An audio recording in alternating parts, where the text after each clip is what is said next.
Hello friends, welcome to our channel. तो आज के इस वीडियो में हम कुछ एमसीक्यूज को डिस्कस करने वाले हैं। तो हम डायरेक्ट अपने फर्स्ट क्वेश्चन पर चलते हैं, जहां पर आज का हमारा पहला क्वेश्चन है, dash has become the first city in India to adopt the localisation of the United Nations mandated sustainable development goals, in short SDGs। यानी कि इनमें से कौन सा संयुक्त राष्ट्र अनिवार्य सतत विकास लक्ष्यों के स्थानीयकरण को अपनाने वाला पहला भारत का शहर बन गया है। इनमें से वो सिटी है ऑप्शन डी, भोपाल, जहां पर फ्रेंड्स भोपाल जो है वो बन गया है फर्स्ट इंडियन सिटी ट्रैक करने के लिए प्रोग्रेस किसकी, सस्टेनेबल डेवलपमेंट गोल्स की, इन शॉर्ट SDGs की। जहां पर फ्रेंड्स इस क्वेश्चन को हम थोड़ा डिस्कस कर लेते हैं। सबसे पहले तो इंडियन की भोपाल सिटी ने कंडक्ट किया है इंडिया का first city level voluntary local review, किस पर, सस्टेनेबल डेवलपमेंट गोल्स पर। नेक्स्ट पॉइंट में भोपाल ने लॉन्च किया है agenda for action sustainable urban transformation, कहाँ पर, भोपाल में,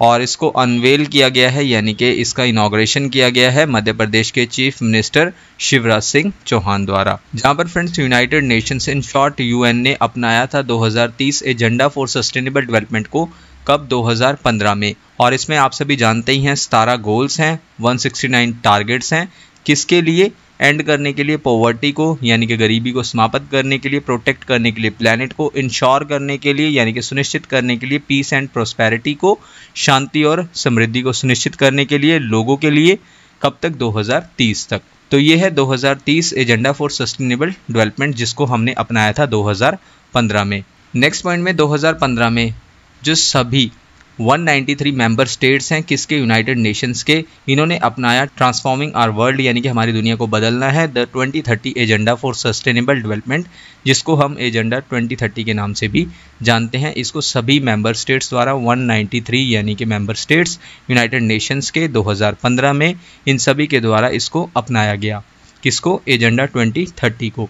इसके बाद ये जो गोल्स हैं, इन सभी गोल्स को हम सस्टेनेबल डेवलपमेंट गोल्स के नाम से जानते हैं, इन शॉर्ट SDGs के, और साथ ही साथ ग्लोबल गोल्स के नाम से।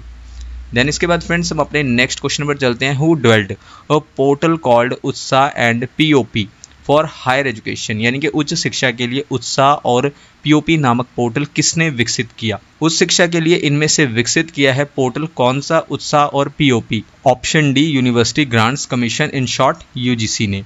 इस क्वेश्चन को भी फ्रेंड्स हम थोड़ा डिस्कस करेंगे। सबसे पहले तो यूनिवर्सिटी ग्रांट्स कमीशन ने सिग्निफिकेंट यानी कि इम्पॉर्टेंट स्टेप लिया है, किसके लिए, इफेक्टिव इम्प्लीमेंटेशन के लिए, और किसके इफेक्टिव इम्प्लीमेंटेशन के लिए, यानी कि प्रभावी कार्यान्वयन के लिए national education policy, in short NEP 2020 के, जहां पर लॉन्च किया गया है 2 यूजर फ्रेंडली पोर्टल्स को, जिनका नाम है उत्साह और POP।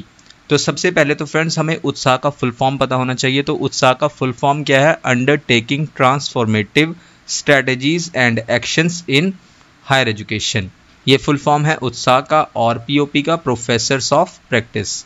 तो ये इन दोनों का फुल फॉर्म है फ्रेंड्स। देन इसके बाद उत्साह पोर्टल के थ्रू जो है यूनिवर्सिटीज़ वो एक्सेस कर सकती हैं, पहुंच सकती हैं डिटेल्ड इन्फॉर्मेशन तक, और किन की डिटेल्ड इन्फॉर्मेशन तक, UGC के इनिशिएटिव्स की, किसके लिए, क्वालिटेटिव रिफॉर्म्स के लिए, यानी कि गुणात्मक सुधारों के लिए, और किसमें, गुणात्मक सुधारों के लिए, हायर एजुकेशन में। नेक्स्ट पॉइंट में POP पोर्टल का एम क्या है, जो दूसरा पोर्टल है उसका एम है कि ब्रिज का काम करना है, किन के बीच में, एकेडमिया और इंडस्ट्री के बीच में, यानी कि शिक्षा और उद्योग के बीच में, जहां पर फैसिलिटेट करके, यानी कि सुविधा देकर, किसकी सुविधा देकर, रिक्रूटमेंट की, यानी कि भर्ती की, और किन की भर्ती की, एक्सपीरियंस्ड प्रोफेशनल्स की एज ए फैकल्टी मेंबर्स, कहाँ पर, हायर एजुकेशन इंस्टीट्यूशंस में। तो इसके लिए POP पोर्टल एक ब्रिज का काम करेगा। इसके बाद सुनिश्चित करने के लिए, इंश्योर करने के लिए सक्सेस इन इनिशिएटिव्स की, UGC के चेयरमैन ने अर्ज किया है यूनिवर्सिटीज़ को कि वो रेगुलरली विजिट करे वेबसाइट्स पर और रजिस्टर करे अपने डाटा को, किसके रिगार्डिंग, इम्प्लीमेंटेशन के रिगार्डिंग NEP 2020 के अपने इंस्टीट्यूशंस के बारे में। इसके बाद उत्साह और POP पोर्टल्स जो हैं ये सर्व करेंगे किस रूप में, सेंट्रलाइज्ड प्लेटफॉर्म के रूप में यूनिवर्सिटीज़ के लिए, ताकि एक्सेस किया जा सके, पहुंचा जा सके जो रेलेवेंट इन्फॉर्मेशन है, ई-गवर्नेंस पोर्टल्स हैं और अपडेट्स हैं वेरियस इनिशिएटिव्स पर और नोटिस पर।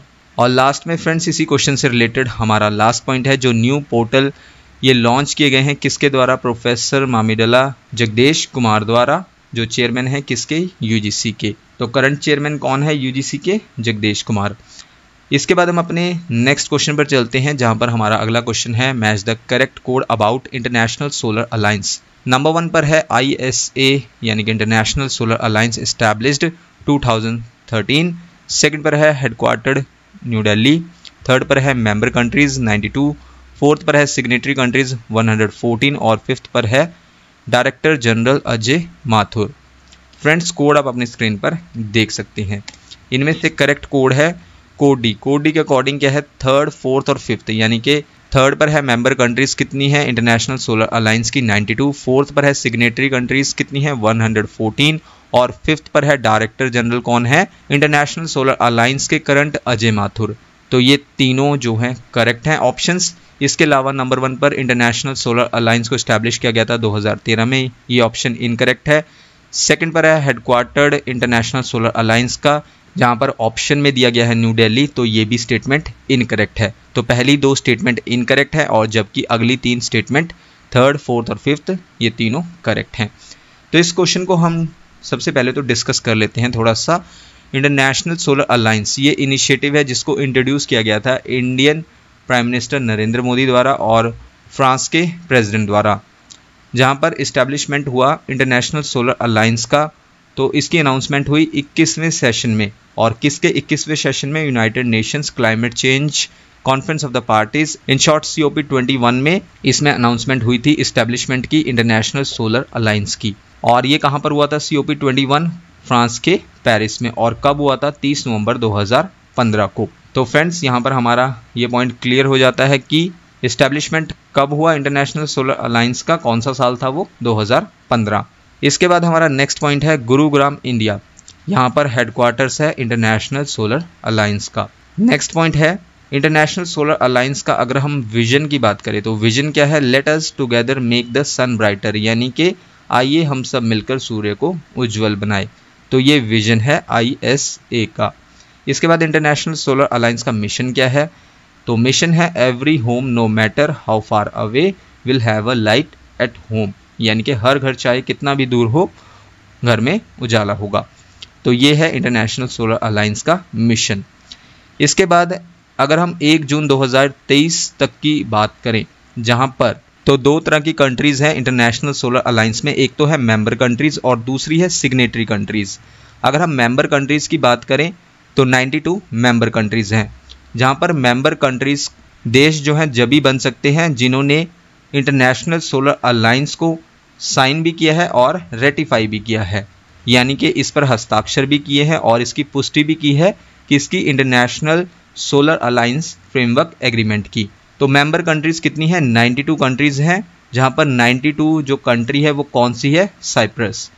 देन इसके बाद हमारे पास कौन सी कंट्रीज है, सिग्नेटरी कंट्रीज, यानी कि वो कंट्रीज जिन्होंने सिर्फ हस्ताक्षर किए हैं international solar alliance framework agreement पर। तो वो नंबर ऑफ कंट्रीज कितनी है, सिग्नेटरी कंट्रीज 114, और 114 कंट्री कौन सी है, न्यूजीलैंड। क्योंकि फ्रेंड्स अक्सर जो है एग्जाम में क्वेश्चन इस तरह से भी पूछा जा सकता है कि वो रिसेंट कंट्री कौन सी है, वो करंट कंट्री कौन सी है जिसने हस्ताक्षर किए हैं international solar alliance framework agreement पर, या फिर हस्ताक्षर भी किए हैं और पुष्टि भी की है किसकी, international solar alliance framework agreement की। तो आपको ये भी पता होना चाहिए। तो ये डाटा हमारे पास अवेलेबल है 1 जून 2023 तक का। इसके बाद जो सभी मेंबर स्टेट्स हैं यूनाइटेड नेशंस के, वो एलिजिबल हैं ज्वाइन करने के लिए इंटरनेशनल सोलर अलायंस को। नेक्स्ट पॉइंट हमारे पास इंटरनेशनल सोलर अलायंस, इसकी अध्यक्षता किसके द्वारा की जाती है, डायरेक्टर जनरल द्वारा। अगला पॉइंट है डॉक्टर अजय माथुर जो हैं वो करंट डायरेक्टर जनरल है इंटरनेशनल सोलर अलायंस के, और डायरेक्टर जो जनरल होता है वो किसके लिए रिस्पॉन्सिबल है, इंटरनेशनल सोलर अलायंस असेंबली के लिए। इसके बाद अगला हमारा जो पॉइंट है उसके अकॉर्डिंग क्या है कि डायरेक्टर जनरल का टर्म 4 सालों के लिए होता है और वो एलिजिबल होता है री इलेक्शन के लिए। नेक्स्ट पॉइंट है इंडिया एंड फ्रांस, इनको री इलेक्ट किया गया है प्रेसिडेंट के लिए और को प्रेसिडेंट के लिए इंटरनेशनल सोलर अलायंस का, और कितने सालों के लिए, 2 सालों के लिए। और कब किया गया था, 3rd असेंबली हुई थी इंटरनेशनल सोलर अलायंस की, वर्चुअल हुई थी ये 3rd असेंबली। वहां पर जो है इंडिया को री इलेक्ट किया गया था, यानी कि फिर से चुना गया था प्रेसिडेंट के रूप में, और फ्रांस को को प्रेसिडेंट के रूप में। इसके बाद इंटरनेशनल सोलर अलायंस, ये अलायंस है सनशाइन कंट्रीज का, यानी कि वो कंट्रीज दो ट्रॉपिक्स के बीच यानी कि दो रेखाओं के बीच, और वो रेखाएं कौन सी है, ट्रॉपिक ऑफ कैंसर और ट्रॉपिक ऑफ कैप्रिकॉर्न यानी कि कर्क रेखा और मकर रेखा के बीच में स्थित देशों का गठबंधन है इंटरनेशनल सोलर अलायंस। और इस क्वेश्चन से रिलेटेड हमारा लास्ट पॉइंट है चाइना और पाकिस्तान, ये मेजर कंट्रीज हैं जिन्होंने पार्टिसिपेट नहीं किया है किसमें, इंटरनेशनल सोलर अलायंस में। इसके बाद हम अपने नेक्स्ट क्वेश्चन पर चलते हैं। What is the total installed capacity of solar energy in India as on 31 March 2023, यानी कि 31 मार्च 2023 तक भारत में सौर ऊर्जा की कुल स्थापित क्षमता कितनी है। तो टोटल इंस्टॉल्ड कैपेसिटी है सोलर एनर्जी की इंडिया में 31 मार्च 2023 तक, ऑप्शन डी 66.78 गीगावाट, जहां पर according to energy minister India का टोटल पावर जनरेशन कैपेसिटी कितना है, 412.21 गीगावाट, और कब तक, 28 फरवरी 2023 तक। इसके अलावा गवर्नमेंट का एम है अचीव करना है 500 गीगावाट के इंस्टॉल्ड इलेक्ट्रिसिटी कैपेसिटी को, यानी कि इतनी इलेक्ट्रिसिटी जो है वो जनरेट की जाएगी किससे, नॉन फॉसिल से, यानी कि जो गैर जीवाश्म ईंधन हैं जैसे कि solar energy, wind energy, hydro power etcetera, इन सोर्सेज से जो है इलेक्ट्रिसिटी को जनरेट करना है कब तक, 2030 तक। हमारा अगला क्वेश्चन है mark the correct option as per installed wind power capacity, यानी कि स्थापित पवन ऊर्जा क्षमता के अनुसार सही विकल्प पर निशान लगाए। इनमें से करेक्ट ऑप्शन है as per installed wind power capacity, यानी कि विंड पावर से जो है सबसे ज़्यादा इलेक्ट्रिसिटी जनरेट की जाती है। सबसे पहले तो इस क्वेश्चन के लिए करेक्ट ऑप्शन होगा ऑप्शन डी। तो उसके अकॉर्डिंग क्या है, सबसे पहले तो आएगा चाइना, उसके बाद यूनाइटेड स्टेट्स, देन उसके बाद जर्मनी, नेक्स्ट पर इंडिया और उसके बाद है स्पेन। तो ये करेक्ट सीक्वेंस है जिन देशों के द्वारा जो है विंड पावर से इलेक्ट्रिसिटी जनरेट की जाती है।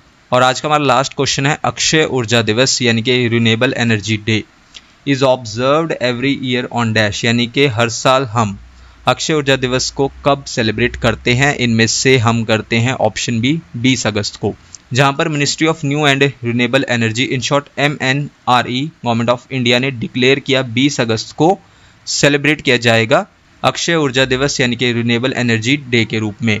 और इस दिन जो है बर्थ एनिवर्सरी होती है late prime minister Rajiv Gandhi की, और उनकी बर्थ एनिवर्सरी के रूप में सेलिब्रेट किया जाता है नेशनल रिन्यूएबल एनर्जी डे को। इसके बाद सेलिब्रेट करने के लिए इस दिन को MNRE गवर्नमेंट ऑफ इंडिया ने इंट्रोड्यूस किया प्रोग्राम जिसका नाम क्या था, राजीव गांधी अक्षय ऊर्जा दिवस, जिसको हम हर साल सेलिब्रेट करते आ रहे हैं कब से, 2004 से।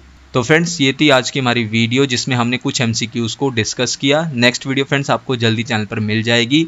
So thank you friends for watching this video.